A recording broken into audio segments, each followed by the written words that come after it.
Yo, what's going on, guys, and welcome back to another video. Today I'm going to be giving my thoughts on Black Panther: Wakanda Forever. Now, this is my first time checking this movie out. I was a fan of the first Black Panther movie. I don't think I was as big of a fan as most people were. You know, that was a big old phenomenon when that came out. The reviews were great. Everybody was hyped about it. I was excited to see it. When I finally did, I actually really enjoyed it. So I was definitely interested in watching Wakanda Forever and seeing if it is a worthy sequel. Now, we can't talk about this movie without mentioning that, of course, Chadwick Boseman passed away between Black Panther 1 and Wakanda Forever. I think, like most people, when I ended up hearing that news, I was more than anything just purely shocked. This man worked his ass off and made people happy as hell watching his movies while dealing with something that nobody should have to go through. I don't think there's much more respect I can give to a person without, personally knowing them than I would give to Chadwick Boseman. I mean, I was in Seattle like a month after he passed, and there was a massive Chadwick Boseman mural running from one end of the street to the other. It was so cool. It had like every one of his movie characters. It just showed how much of a legend that guy was to pretty much everybody. And even though he isn't in Wakanda Forever, they did an incredible job in not only feeling like he was a part of the movie, but also respectfully dealing with his character, at least in my opinion. Now, I think in general, but especially under the circumstances and the things this movie had to deal with, I think it was really, really good. One of the better, more recent Marvel movies for sure. The first thing I noticed with this movie was that it was almost 3 hours long, and usually whenever I see that, a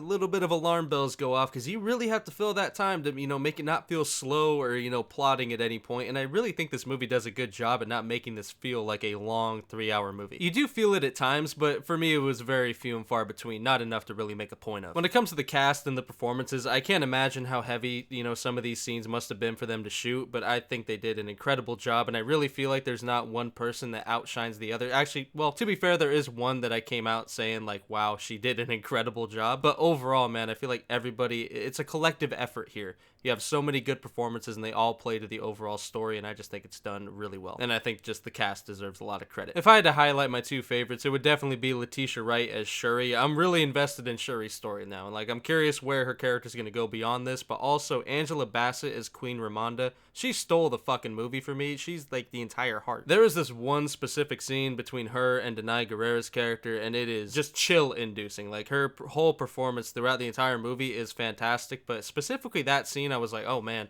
she ain't fucking around. I really enjoy the characters of Ironheart and Namor in this movie too, who are two new characters of this movie. And to be fair, when I say Ironheart, it's Riri Williams. When I look at the cast, they credit her as being Ironheart, but they never call her that in the movie. Unless I just completely missed it. But yeah, I do like her character. And I only remember Namor from beating his ass in Marvel Ultimate Alliance. So, two characters I really have not had that much connection to or introduced in this movie, and I liked them both. I said at the beginning that I was curious to see if this was a worthy sequel, because I mean, we all know with sequels, you never really know, is it going to stack up to the original? Is it going to be better? Is it going to be about the same? When it comes to both the Black Panther movies, I feel like the vibe is completely different between the two for obvious reasons, but I really feel like Wakanda Forever is not only a good movie in general, but I really feel like it's a extremely solid sequel. I don't think you could have made Wakanda Forever any better than you made this. For me personally, I still would say I'd rather watch, the first Black Panther. Honestly, just because this one is really fucking heavy. I don't know how often you're going to want to watch this movie without, getting pretty sad or possibly tearing up, but it is definitely worth a watch if you're a fan of the first Black Panther, or if you're just a fan of superhero movies in general. I definitely think there's enough here to enjoy. Even if it's not necessarily focused on, superpowers and all this and a bunch of fights, it's more of a personal story, but I think that's also what sets it apart and makes it as good as it is. Felt like a nice breath of fresh air and a very unique, and also, again, having to deal with what they had to deal with, just impressive movie overall. At the end of the day, if it wasn't clear, I would definitely recommend this movie. I really think it's worth your time, even if it does push that 3-hour mark. I think that its issues are overshadowed by the fact that it really handles everything well, and outside of a few things here and there, I was completely invested the entire time, so I can't do anything but recommend it. But anyway,